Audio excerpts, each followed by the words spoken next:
Hello and welcome to Elite Rounders Coaching. My name is Marko and I'm here to tell you 10 tips how to crush the low stakes tournaments. Um, okay, so first of all, let's start with the first one. I know people love list, so let's start with the first one. And let me explain what you should do. So first of all, be patient, wait for villain mistakes. Okay, so if you're playing small stakes tournament, whatever it is from $0.5 or to $11 or even $16 or something like this, mostly you want to have patience because like most of the people are there, like most of the people, like probably like 80-90% are probably there just to have good time. Yes, there are certain regulars, but you will identify those fairly quickly. They have similar statistics, like um, kind of not big difference between VIP and pre-flop raise. So and like they don't really limp hands, they mostly raise. That's kind of like sign of regular. If you see any sign somebody limping, that's basically recreational or fun player. So but what my point here really was, that we just want to wait for villain mistakes. That should be the key to this game. Like just wait for villains to make mistakes. They will donate to you. You just have to wait. So okay, so this is another one. People will be calling, especially early game, very loose ranges. They don't mind playing wide ranges. They are calling way too many hands. They're not three betting enough. So what you want to do is play solid, charge them a lot when you have a hand. So play solid ranges.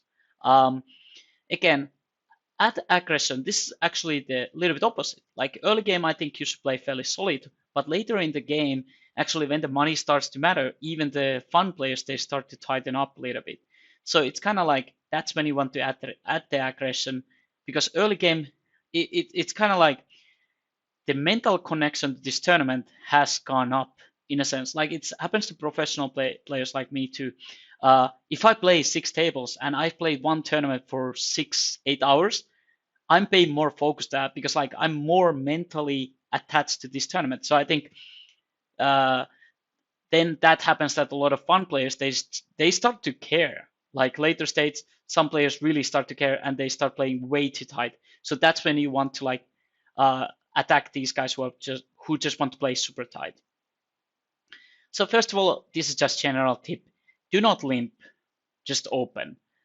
I'm sure you see sometimes some great players limp, but I would say lower stakes, do not limp unless it's the small blind versus big blind. Again, here it's a bit more normal to limp and it's not terrible. Uh, but in other position, I would not say. I would advise not to limp, especially if you want to have good general strategy, basically. So again, same. This especially applies to early stage when nobody cares. So they just want to see a lot of flops, right? You have stack of 5,000. It costs 60 to see the flop. People just want to see flops, even if it makes no sense, whatever hand they have, right?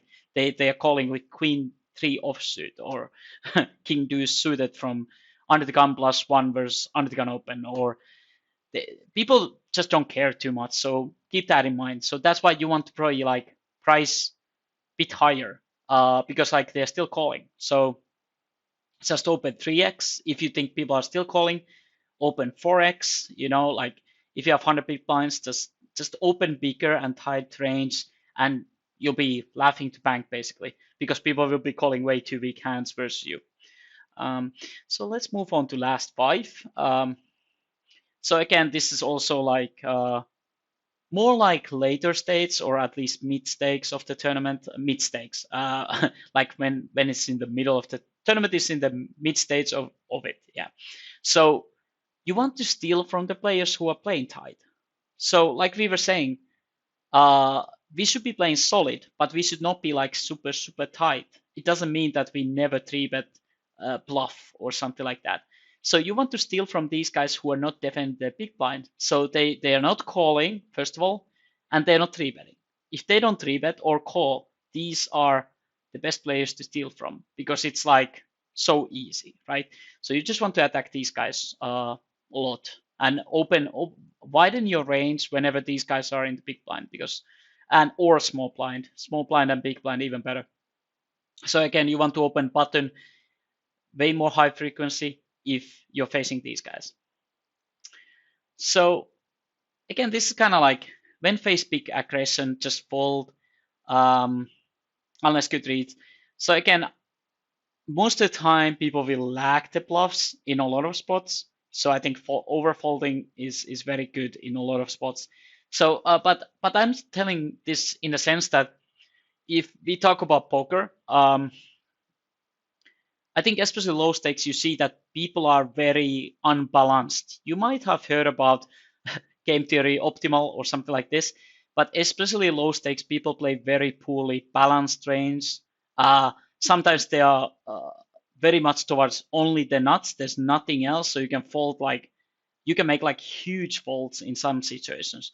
But keep in mind that some players might sometimes just overplay the hand. Let's say like even board where he should never raise aces. He might still raise aces because he just doesn't understand that he should not raise those and he thinks it's the nuts. So be mindful if people actually understand the rules or the general tendencies, how good the hands are, right? So again, when deep stacked, wait and wait. This is also true that especially post flop in these low stakes tournaments, people overplay their hands a lot. If they hit two pair, if they have uh, open ender with pair, they're just stacking on for 100, 200 big blinds, whatever the price, they're going with it. People call way too bad draws for 100 big blinds, 200 big blinds. If so, again, they will put 200 big blinds with the bottom two pair. So and also aces, they will stack off on 4, 5, 6 rainbow board 200 big blinds with aces. So again, people just overplay the hand all the time. So when you have a hand, just raise them, especially if they see that continuation bet very big size, like 75%, they probably have aces and they're gonna stack off 200 big blinds on these like dangerous boards where you have straight sets, two pairs. So again, deep stack we want to see a lot of flops and then potentially stack them basically because people end up overplaying. So, but we should keep in mind that if we call pre-flop, do not call like queen three offsuit. You want to call some hands like even 5-4 suited, 6-5 suited, some hands which can make really strong hands, or like ace-2 suited, ace-2 suited, even king-3 suited, so you can stack their verse flushes and so on. So I think it makes a lot of sense to call those type of hands. And of course, like especially like later stage, you really want to crank up the aggression from the button cutoff in the later stages. Again, this is more like later stage, especially when people become a bit more scared. So use the good position as your benefit. Okay, and this is another one. Sometimes you can kind of pinpoint what the villain hand is, and they are like kind of capped to like third pair or second pair. So don't be so like don't think about it like that. If I bet this, it's so obvious because again, people lack discipline. So it's still good to just bet like if you think they have second pair. So what do you think this person will snap call with second pair? So maybe you can put if you think he has second pair, just put 50% maybe. If you think they have third pair, put 33, 25%. They will probably call with that, right? So I think like value betting based on your the size is totally fine. Nobody will basically exploit you doing this, so it's okay. They won't be reading like, oh, he's betting this, I should raise. So don't be afraid that if they raise and they bluff you out, in those cases, if they raise, just fold, unless you're making some river leads when you shouldn't and you bet small. Again, those situations you might get actually bluff raised because it's like weird bet size in a sense. But if you've been the whole hand the aggressor and you've bet and you're betting small size on river, don't think it's a bluff when they raise you. But yeah, I think that's like 10 tips which should help you like crush the low stakes. Uh, there are a few more. Maybe I will make a second video about it, but these should at least give you the like the general guidance, like how to crush the low stakes tournaments online. I hope you good luck. I wish you good luck.